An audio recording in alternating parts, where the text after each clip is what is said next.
Selain dia pukul tu satu hal lah. Benda ni berlaku di bazar di Jalantar, di hadapan beribu orang, beratus orang yang datang ke situ. Di halayak ramai. Dalam keadaan semua boleh bawa keluar telefon dan rekod.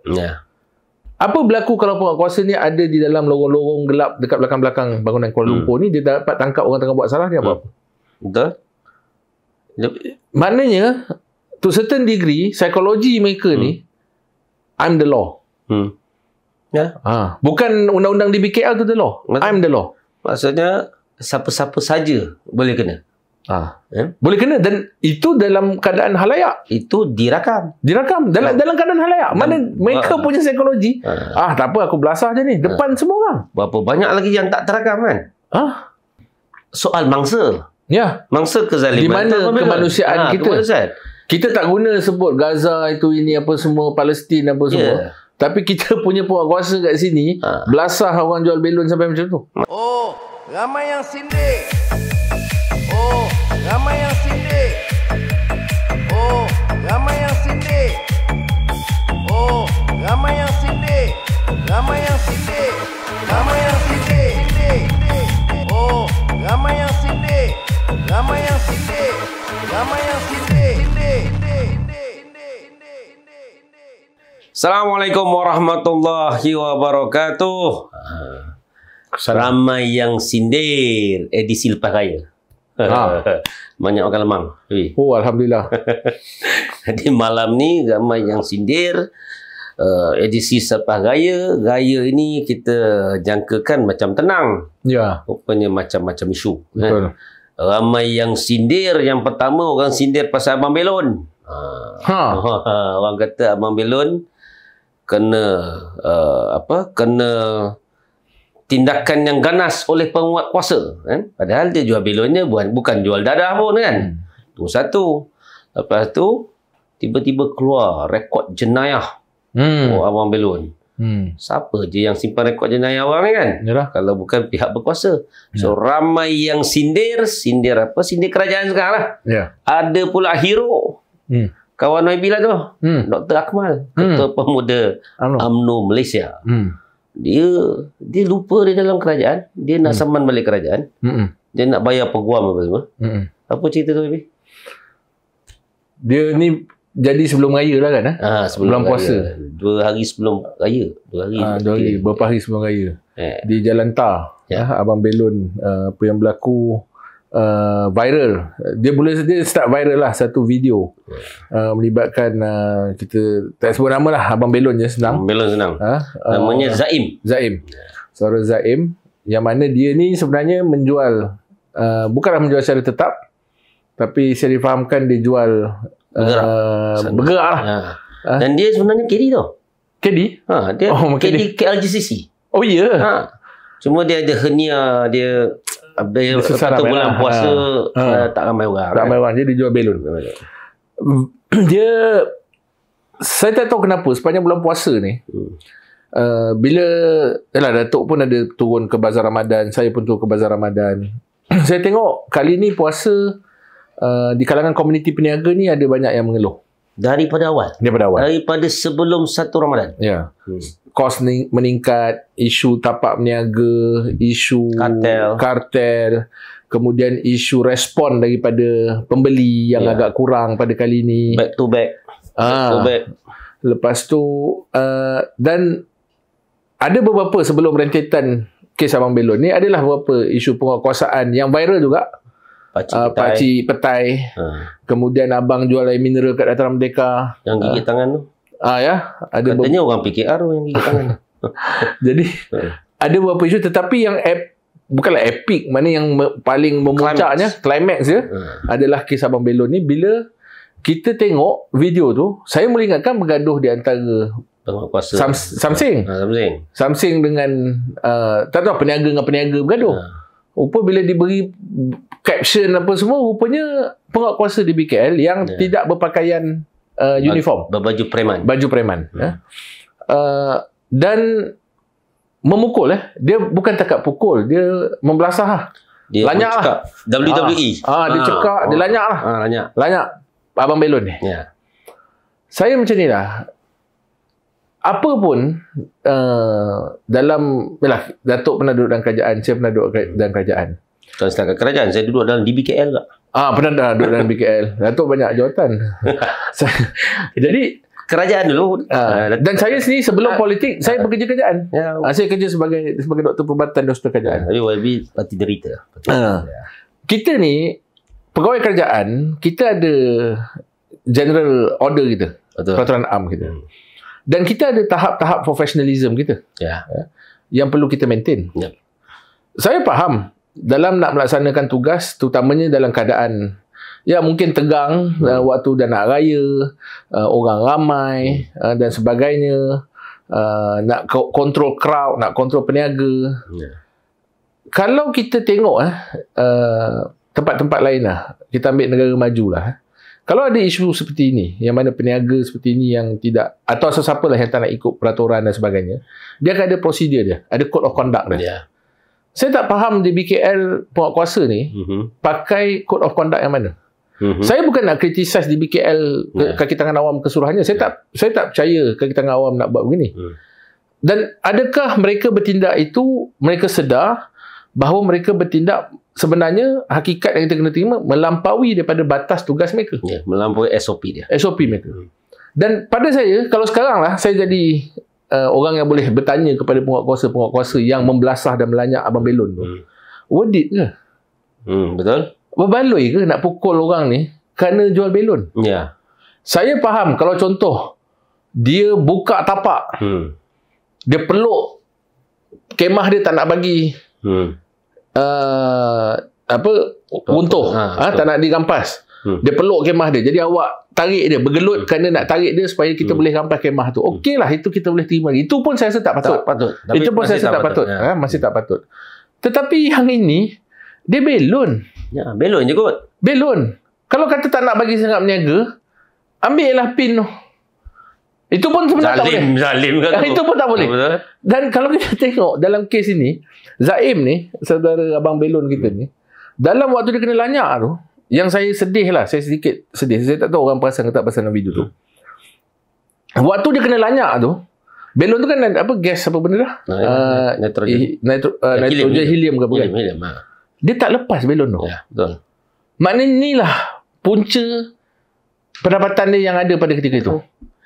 RM3 je satu. Kalau dia lepas, dia lah, kalau dia kena belasah ni, RM3 komisen. Modal dia kalau kena bayar, kalau belon tu hilang. Kalau kata ada 30 belon, dah apa tu kan? Maknanya dia hanging to dear life lah, berpegang kepada belon tu walaupun kena pukul. Walaupun RM300, komisionnya hanya RM3, baru dapat RM90, tapi tetap. Dan kita pun tahu waktu-waktu raya ni, waktu ni lah ramai nak cek pendapatan lebih. Semua peringkat. Sebab tu kajian umum bonus waktu raya. Sebab waktu ni lah kita nak belanja duit raya. Waktu ni lah paling minimum lah. Paling minimum baju Melayu baru. Itu paling minimum. Kalau ada baju Melayu. Kalau ada baju Melayu. Itu paling minimum selalunya. Orang akan cuba usahakan. Saya tak percayalah Zaim ni nak beli sofa baru ke, nak beli kereta baru ke apa dia. Dimaklumkan untuk dia ada operation hernia selepas tu. Dia nak cari mata pencarian. Dia nak cari duit tambahan sikit. Cari duit tambahan. Sebab kerja KD tak ada banyak income. Dan pada saya sebagai penguatkuasa, mana PBT pun lah, polis ke penguatkuasa ke, bila kita dalam tugasan, dia ada budi bicara. Zaman penguatkuasa atau orang yang ada kuasa pukul orang ni dah lepas lah. Tu zaman dulu kami turun reformasi itu semua. Itu FRU datang pukul kami, bagi tear gas. Pun sekarang tak buat dah. Itu saya bukanlah nak cabah penguatkuasa ni. Cuba turun waktu kami turun dulu kena tear gas. Berani tak berani? Itu beza dia. Dan itu pun kita kritik.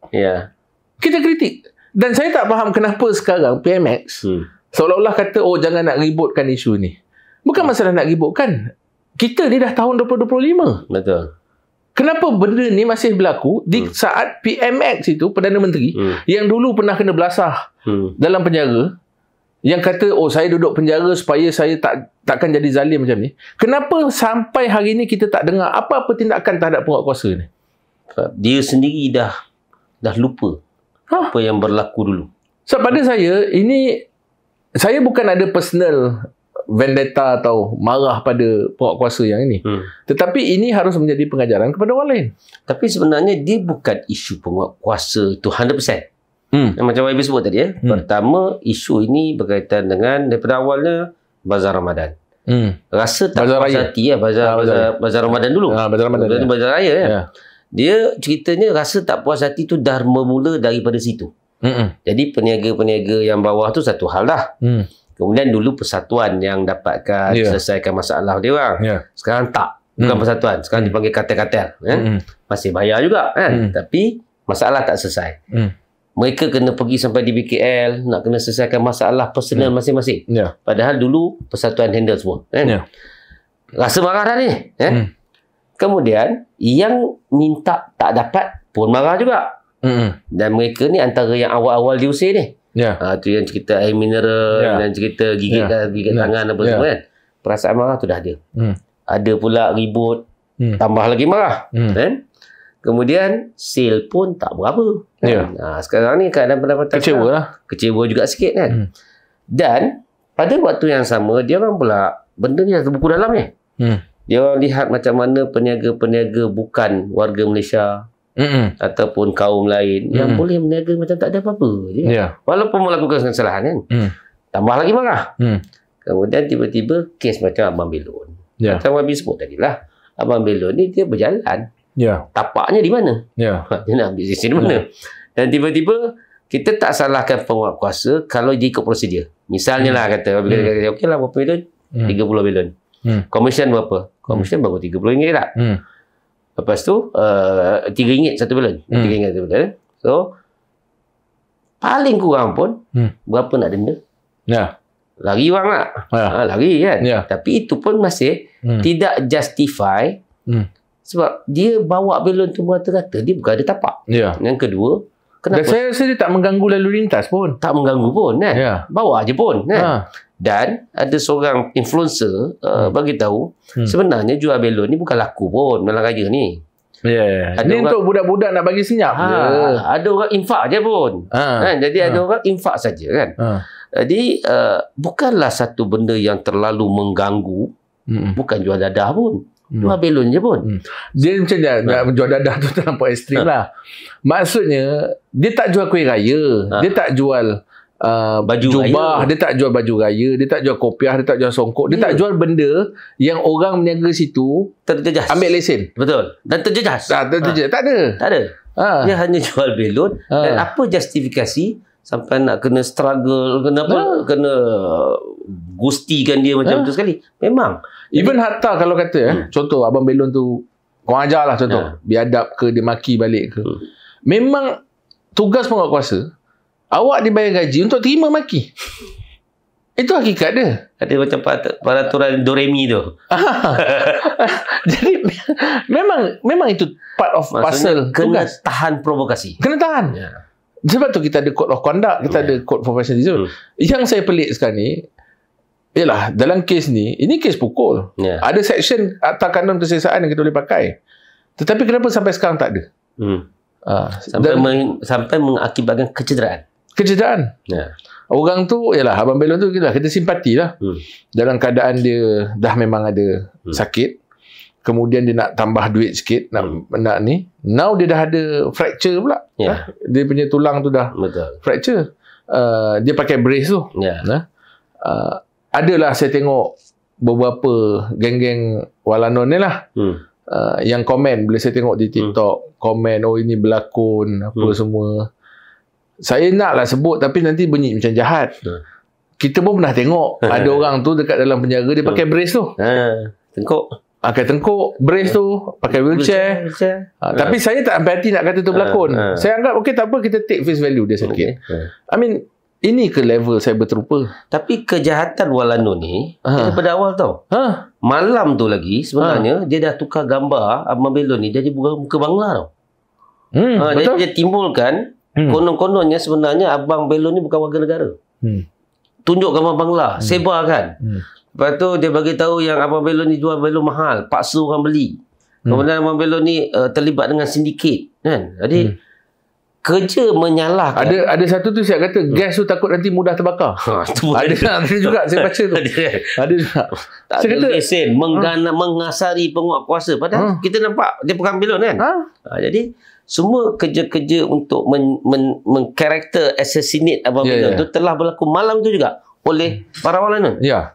So saya pun tak faham kenapa apa yang mereka ni. Sebab yalah, kita tahu orang tu kalau dia ada duit, dia ada cukup pendapatan apa semua, dia takkan pergi nak buat jual belon ni semua. Takkan. Melainkan dia terpaksa, memang dia dah tak ada sumber pendapatan tambahan mata pencarian yang lain. Dia nampak ni salah satu cara dia akan buat. Dan saya rasa orang macam ni kita patutnya ada simpati. Ada boleh bicara. Mesti ada. Ingat tak waktu PMX memberi respon tentang isu apa nama yang ada seorang Gus di Indonesia. Oh, yang itu yang jual air yang jual yang kritik penjual estate. Itu estate. Kenapa PMX boleh tunjuk simpati pada penjual estate tu tetapi tidak tunjuk simpati kepada Abang Belon? Betul lah. Maksudnya bukan dalam diri dia sebenarnya simpati tu. Adakah dia hanya respon kepada apa yang public respon baru dia nak respon? Betul. Dan saya tengok dalam isu Abang Belon ni paling mudah PMX paling kurang lah boleh hantar menteri wilayah ke hantar menteri komunikasi ke pergi jumpa. Tapi ini masalahnya kita cakap pasal respon cakap pasal respon, satu respon PMX lah. Yang kedua respon Ketua Pemuda UMNO Malaysia. Jadi saya tegur lah sebab pada saya dia wayang kan. Dia tu ketua pemuda dalam parti kerajaan. Okey, kalau kita tengok apa yang berlaku selepas kejadian Abang Belon, semua cerita-cerita buruk tentang Abang Belon diviralkan oleh geng-geng walanan. Kemudian baru nampak tiba-tiba ada geng-geng UMNO. Saya betul apa UMNO pula campur. Saya rasa itu siaran berbayar tu. Jadi bila dia masuk, perkara yang pertama sekali penguat kuasa buat adalah laporan polis ke atas Abang Belon. Kan? Kedua, kita tengok besoknya Abang Belon dah duduk dalam hospital. Kan? Respon Ketua Pemuda UMNO adalah dia nak bawa peguam lawan ke mahkamah. Kan? Pada saya, dia nak bela Abang Belon lah. Tak apalah, bela tak apa. Tapi itu bukan tugas seorang Ketua Pemuda UMNO ataupun Ketua Pemuda parti kerajaan. Sebab yang buat salah ni kerajaan. Dia dalam kerajaan. Dia anggota kepada parti UMNO yang merupakan parti dalam kerajaan. Yang jadi menteri wilayah adalah kerajaan dia. Kan? PKR. Datuk Bandar tu lantikan kerajaan dia. Dan dalam lembaga penasihat DPKL, ada 2 orang ketua bahagian UMNO wilayah Persekutuan yang duduk sebagai anggota dia. Selain daripada yang PKR tu lah, termasuk Aflin Syauqi. Kan? Dan menteri, salah seorang menteri kabinet yang juga ahli parlimen Titiwangsa, Johari Ghani, pun dia pengurusi Badan Perhubungan Wilayah Persekutuan. Sebenarnya perkara ini tak payahlah sebenarnya Akmal nak sebut kita lawan di mahkamah. Sebab kalaulah kita berada di kedudukan Ketua Pemuda sebuah parti kerajaan, benda ni macam habis sebut kan, takkanlah menteri wilayah tak boleh turun selesa. Takkanlah PM tak boleh suruh menteri yang terbabit selesaikan, Datuk Bandar selesaikan. Padahal ini semua lantikan mereka. Setuju tak tu? Saya rasa macam ni lah. Datuk Akmal ni macam Datuk sebut lah, sahabat saya jugalah. Saya rasa dia pun tertekan. Dia pun tahu benda tu tak betul apa yang dia buat dia ni. Cuma saya tak tahu lah. Saya rasa lah mungkin Dr. Akmal ni mungkin saya tak pasti. Dia pun dah cakap dalam WhatsApp group dia. Tapi tak ada respon. Jadi dia terpaksa buat. Mana boleh tak ada respon? Dia ketua pemuda. Kalau ketua pemuda sebuah parti kerajaan, takkanlah presiden dia boleh keluar statement saya dah beritahu Akmal jangan gaduh dengan siapa.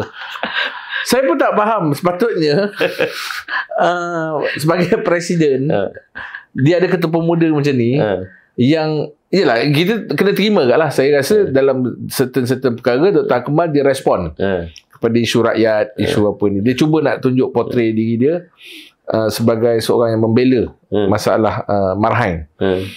Dan saya rasa itu antara usaha dia lah Tapi nak membetulkan image kepada UMNO. Itu problem dia sebab dia lupa yang buat salah tu parti kerajaan.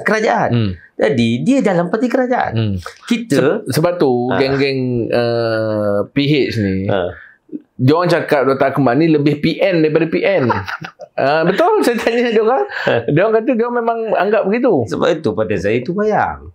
Kalau kita lah sebenarnya duduk dalam kerajaan, pertama yang kita buat sebenarnya lah sebelum benda ni jadi melarat pada saya, apa yang patut Dr. Akmal buat adalah bagi tahu kepada menteri wilayah kan, dan juga Datuk Bandar, dia Ketua Pemuda UMNO kot kan, patut orang dengar lah cakap Ketua Pemuda Sayap ni kan. Patut kita tahu je. Pertama, tarik dulu laporan polis ke atas Abang Belon. Betul. Kan? Dah, you akan selesaikan satu problem. Kan? Yang kedua, Abang Belon tu dalam hospital ni nak raya. Lusa nak raya. So, selesaikan dulu isu yang paling dekat. Contoh, bil hospital dia, rawatan dia. Kan? Kalau katalah ada insurans lah apa semua, rawatlah Abang Belon dekat hospital swasta. Kan? Kalau insurans tu ada dengan penguasa kan. Dan kemudian daripada segi dia punya dia punya air ni, Belon dah hilang, pendapatan dah hilang, kena bayar balik kan, ganti rugi dia, bayarlah apa sana. Plus bila dia cedera, sekarang tak ada nak bawa mahkamah berapa lama lagi kan. Kemudian dan saya tengok attack terhadap Abang Belon ni, saya anggap attack lah daripada saya berterupa dia orang ni semua, lebih memuncak bila Saudara Rafiq, Cikgu Bat dan sebagainya keluar PC bersama dengan Abang Belon.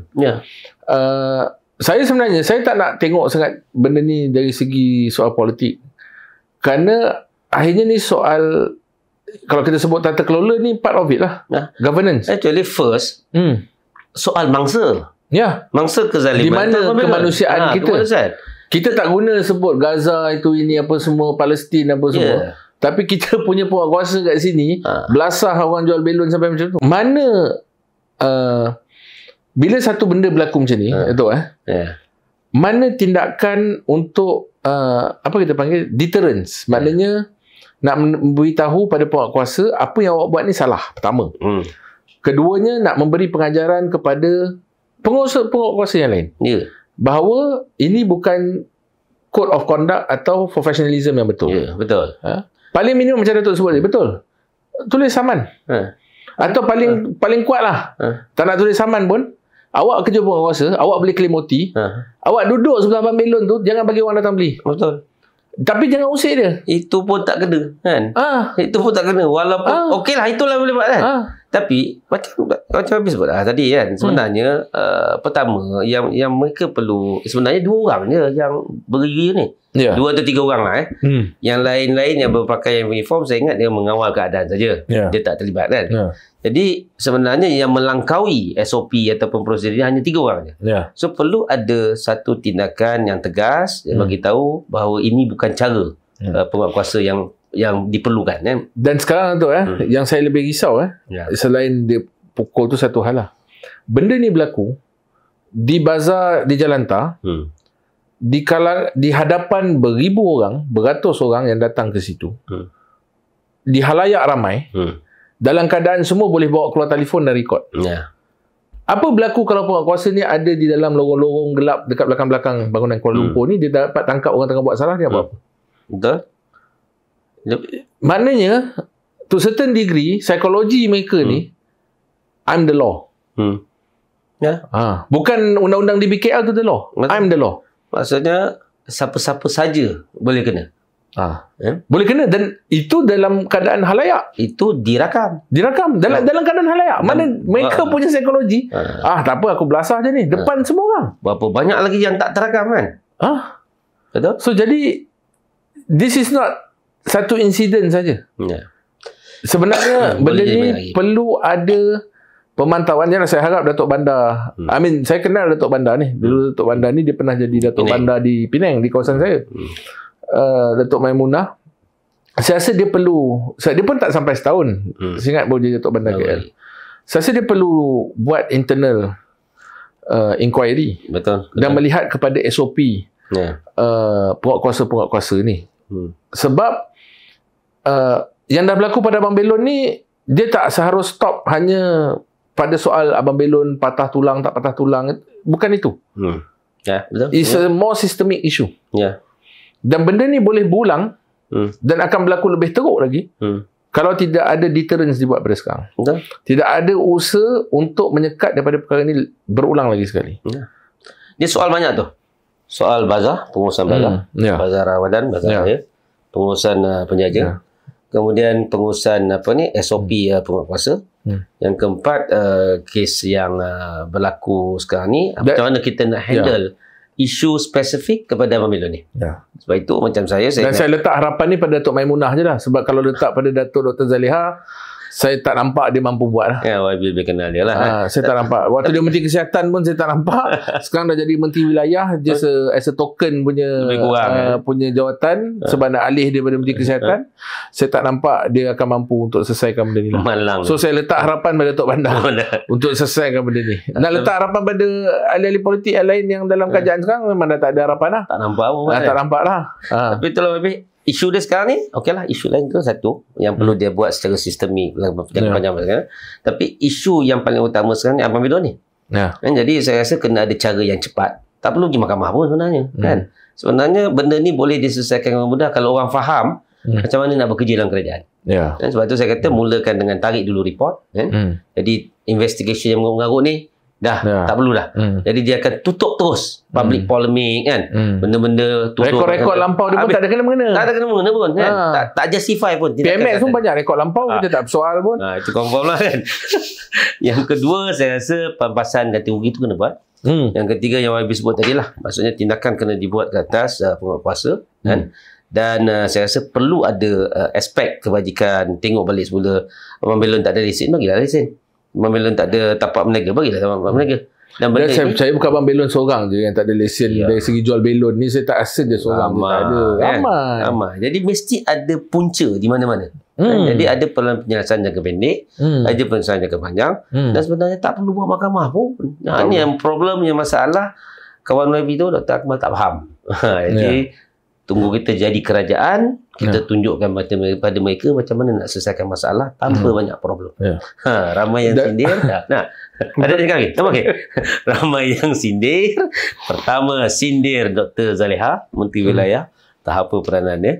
Dan ramai yang sindir Datuk Bandar. Ramai yang sindir ahli lembaga penasihat di BKL. 2 orang daripadanya ketua bahagian UMNO dalam wilayah. Ramai yang sindir juga. Afli Syauqi pun ada dalam tu. Ada, kan? Datuk Jogani, Menteri dan juga Ahli Parlimen Titiwangsa. Dan ramai yang sindir juga kawan YB Dr. Akmal yang tak tahu macam mana nak selesaikan secara baik masalah ini. Terjumpa lagi lepas ni.